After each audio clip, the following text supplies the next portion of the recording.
বাংলাদেশ কৃষি গবেষণা ইনস্টিটিউট আয়োজিত ফার্ম মেকানাইজেশন আইডিয়া কম্পিটিশন অনুষ্ঠিত হয়েছে ড্যাফোডিল ইন্টারন্যাশনাল ইউনিভার্সিটিতে। এই সময় শিক্ষার্থীদের বিভিন্ন আইডিয়া পোস্টার আকারে উপস্থাপন করা হয়। পরে যাচাই বাছাই শেষে নির্বাচিত 3টি উদ্ভাবনী চিন্তাকে পুরস্কৃত করে বাড়ি।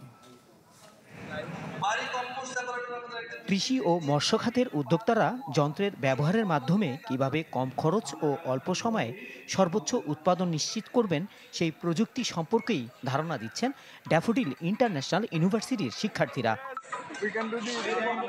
বাংলাদেশ কৃষি গবেষণা ইনস্টিটিউট BARI এর আয়োজনে এই ফার্ম মেকানাইজেশন আইডিয়া কম্পিটিশনে অংশ নেন ড্যাফোডিলের প্রায় 200 জন শিক্ষার্থীরা।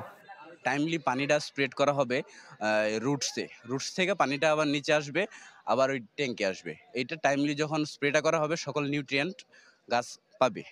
এইটা হচ্ছে সাশ্রয়ী হবে মানুষের জন্য এবং অল্প জায়গার মধ্যে অধিক ফসলের সম্ভাবনাও সৃষ্টি হবে। 3 থেকে 5,000 টাকা খরচ করে অ্যারাউন্ড আমরা 6 থেকে 12 কেজি ফসল শুকাতে পারি।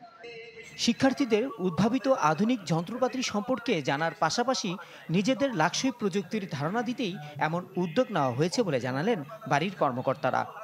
মেধাবী ছাত্র যারা আছে, যারা ভবিষ্যতে গবেষণা কাজ নিয়ে ভবিষ্যতে এগিয়ে যাবে, কৃষককে কিছু ইনপুট দিতে পারবে, তাদেরকে হান্ট করা এই প্রোগ্রামের এই ইভেন্টের উদ্দেশ্য। অনুষ্ঠানের বিচার বিশ্লেষণ করে মোট 3টি আইডিয়াকে পুরস্কৃত করা হয়। Desk report, channel 24।